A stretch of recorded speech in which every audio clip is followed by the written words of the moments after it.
Hello, my name is Jennifer, and I'm 29 years old. I found myself alone in the world at a very young age because I lost my parents in a tragic car accident. With no relatives to care for me, I ended up living in an orphanage. This chapter of my life lasted for 2 years until I was adopted. My new family was incredibly wealthy, leading me to a life filled with opportunities and comfort. They chose to keep my adoption quiet, preferring to help quietly without seeking public recognition. As I grew up and started my own life, my adoptive parents pursued their dream of expanding their business in France. During this time, I crossed paths with John, who would later become my husband and then my ex. We met in college and felt an instant connection. John was a cheerful and kind person, and I quickly grew fond of him. Our relationship blossomed from casual dates to something more serious, and before we knew it, we were a committed couple. Everything seemed perfect except for one issue. John's family did not approve of me. Despite this, our relationship continued to grow, and after graduating from college and securing stable jobs, we became engaged. John had always mentioned his parents' critical nature towards their children's partners, so I was prepared yet anxious about meeting them. I've always found meeting the parents to be daunting, so the delay in this meeting didn't bother me. When the introduction finally happened, after 3 years of dating and our engagement, I could sense the tension, given that they had not had the chance to get to know me gradually. The day before we were scheduled to meet John's parents, I found myself in a whirlwind of worry, sharing my fears with John. They're going to dislike me. I voiced my concern, which seemed almost certain in my mind. John, however, tried to reassure me. They won't, I promise. Do you think they'll be that shocked about our engagement? His optimism felt misplaced to me. Yes, I do, and considering how judgmental they are, won't this just give them more reason to judge me? I questioned, my anxiety peaking. John's approach was to downplay the situation. Even if they do judge, does it matter? Their opinion won't change how I feel about us, he assured me. But I wasn't just worried for myself. I was worried about how it would affect him. He always seemed to tread so carefully around his parents' expectations. I promise it doesn't matter to me, but if it makes you feel better, we can hold off on telling them about the engagement for a little while, he offered, willing to compromise for my comfort. Considering John's suggestion, I agreed it might be best to keep our engagement under wraps temporarily to ease into their good graces. Thank you, I said, relieved by his support. My nerves were frayed, not only from the thought of meeting his parents, but because John had always made a big deal about their likely disapproval of me. Understanding the root of my apprehension took time. John's family was affluent and indulged in a luxurious lifestyle, expecting their children to associate with people of similar or higher socioeconomic status.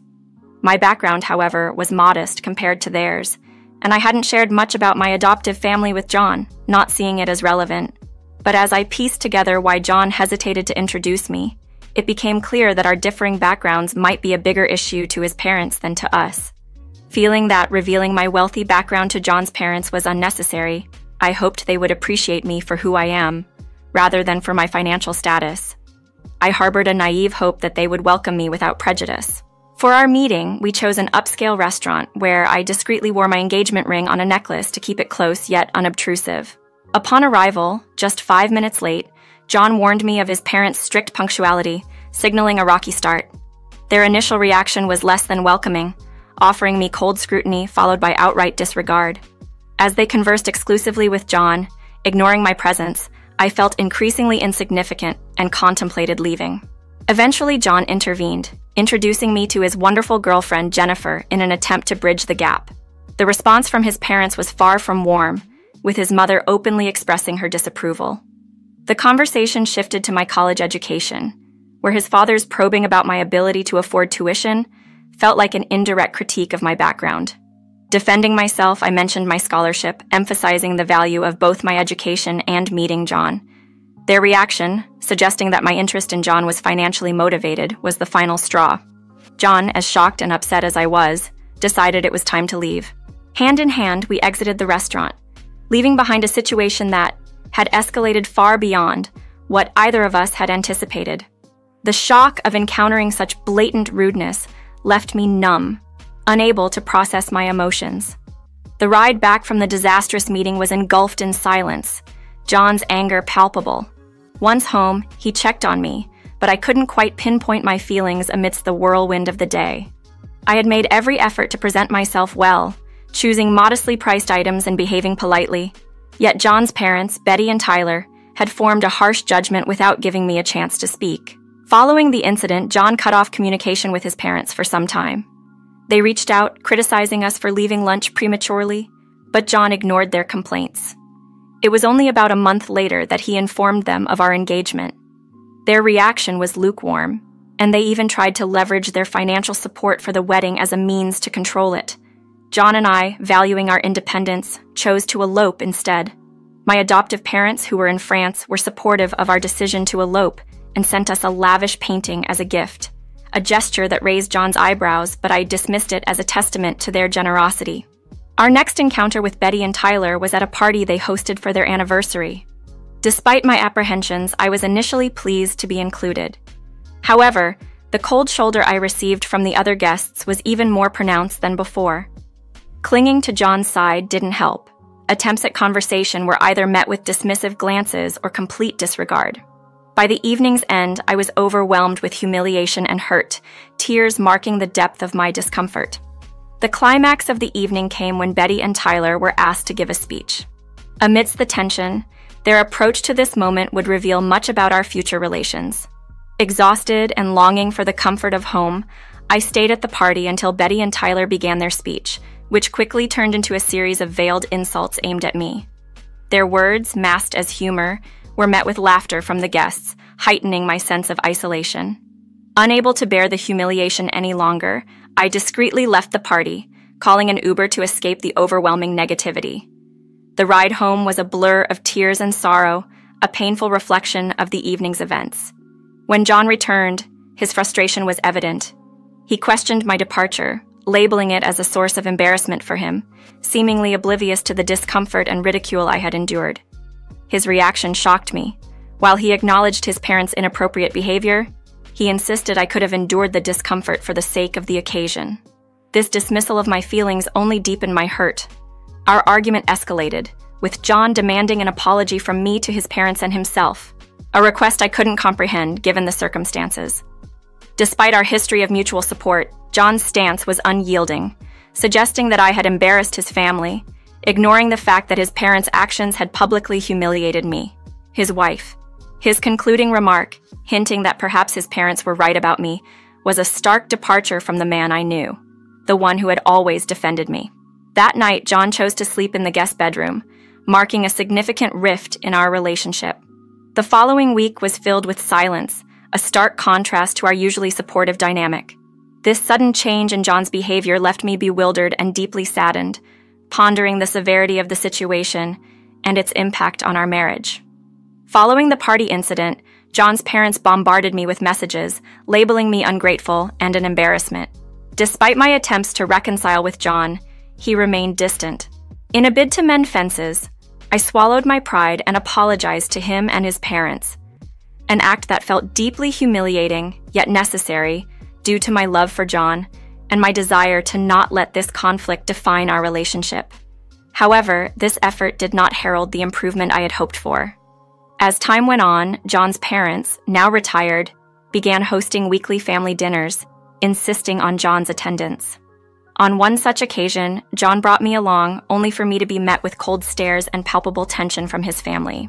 Left to fend for myself while John mingled, the atmosphere grew even more strained when Betty noticed my presence, confronting me with undisguised hostility for daring to attend what she deemed a family dinner. Despite my assertion of belonging as John's wife, Betty vehemently disagreed, revealing they had conducted a background check and deemed me unworthy of their son and their elite circle, criticizing my appearance and financial status. Her refusal to accept me into the family, citing superficial reasons, left me stunned. I argued that my character and the happiness I brought to John should be what mattered, but Betty's priorities were elsewhere. The confrontation escalated until John intervened, not in my defense, but to offer me money for an Uber ride home. His actions, in alignment with his mother's disdainful attitude, deeply wounded me. Leaving the house in tears, I was bewildered by John's drastic change in behavior. His decision to side with his parents, particularly after such public humiliation, left me questioning the foundation of our relationship, and whether his loyalty had shifted irreversibly in favor of appeasing his family, regardless of the cost to our marriage. Feeling wounded and frustrated, I grappled with the reality that John seemed indifferent to his parents, using my background against me. A stark departure from his usual defense of me. I restrained my urge to confront them loudly, aware that it would only tarnish my image further in their eyes. Reflecting on the encounter, I found no fault in my response. I had defended myself with dignity. Upon John's return, the silence between us resumed, deepening my sense of isolation. Despite expecting him to seek yet another apology from me, I couldn't muster the will to appease him again, especially after the direct insults from Betty. I hoped instead for an apology from him, but it never came. As days turned into weeks without communication, I adapted to the solitude, finding peace in the quiet of our home during the family dinners I was no longer part of. During one of these solitary evenings, my parents reached out through a video call. Their concern was palpably as they inquired about my well-being. I hesitated but charried the struggles with John and his parents, including the demeaning remarks and the isolation I felt. My parents' anger and disbelief were immediate, especially when they learned of the insult directed at my orphan past. Their protective instinct kicked in, with declarations of disdain for such elitist attitudes and a readiness to confront the injustice I faced. I hadn't divulged my adoptive parents' affluent background to John's family, wary that their perception of me would shift for the wrong reasons. My parents, unaware of this dynamic, were shocked and questioned John's role amidst the turmoil. This conversation underscored the complex web of misunderstandings and expectations that had ensnared me, highlighting the profound disconnect not just with John's family but with John himself, whose inaction had become a source of heartache. Seeking acceptance for my true self rather than my financial background had been important to me, but John's alliance with his parents over their disrespectful behavior left me questioning our future. Despite my deep love for him, the rift between us had grown too large, and the silence of the past 3 weeks had surprisingly brought me peace. My parents, upon hearing my troubles, immediately offered their support, suggesting they could connect me with a top-notch lawyer if I decided to pursue a divorce. Their readiness to stand by me in seeking legal separation from John was a stark reminder of their love and support. Moreover, they hinted at a plan for a sort of sweet revenge, which piqued my curiosity. Their proposal quickly shifted from a shared family vacation to a more focused plan of action involving just the 4 of us. The excitement of seeing my parents again, coupled with their promise of a direct approach to my predicament, offered a much-needed uplift to my spirits. As plans unfolded, my father shared his strategy to confront the situation head-on. With their upcoming visit coinciding with one of the family dinners, now at a restaurant, I was tasked with finding the exact location. Leveraging the fact that John's parents were avid email communicators, I easily accessed the details through John's email, which I still had on my phone. Simultaneously, I began the divorce proceedings with the lawyer recommended by my mother, marking the start of a new chapter. Upon their arrival, my parents and I shared a brief reunion before they treated me to a spa day, allowing them some time to prepare for their confrontation with my in-laws. The encounter at the restaurant unfolded dramatically. My parents, recognized by John's family, were initially greeted with surprise and curiosity. My father, known as Mr. Edward, approached the table, causing a stir among John's parents as they realized the connection. The conversation that ensued was likely to challenge the preconceived notions and judgments they had held about me, revealing the true extent of my family's standing and possibly altering their perception in a way they hadn't anticipated. Finding myself unexpectedly standing with John and his family at dinner, my father, Mr. Edward, decided to make a bold entrance. "I thought I might join you for dinner," he announced, causing a ripple of confusion and curiosity among the group. As introductions were exchanged, my father casually inquired about my whereabouts, pretending not to know the tension that had been brewing. The family caught off guard, initially denied knowing about his daughter, leading to a moment of revelation when my father disclosed his identity as my adoptive father and questioned my absence. The air thickened with surprise and discomfort as he clarified that, indeed, I, Jennifer, was the daughter he referred to, and the notion that I was merely an orphan without any significant backing was corrected. Confronted with the truth, John's family attempted to shift the blame, suggesting that if they had known about my influential background, their treatment towards me would have been different. My father retorted, highlighting that my wish was for them to appreciate me for who I was, not for my familial connections. In a dramatic turn, my father delivered the divorce papers to John, signaling the end of an era marred by misunderstanding and mistreatment. Following this, my father's influence led to a swift and impactful retraction of support from Tyler's business investors, a poetic justice for the disdain they had shown me. As the situation unfolded, I received a mix of scornful messages and desperate pleas from John's family, a testament to their changing fortunes.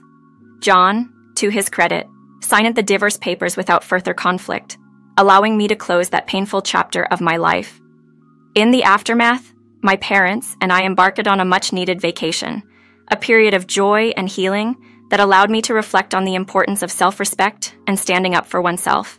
Though the journey was marked by loss, it also paved the way for personal growth and gratitude towards my parents. Looking forward, I remain excited and hopeful about the new experiences life has in store.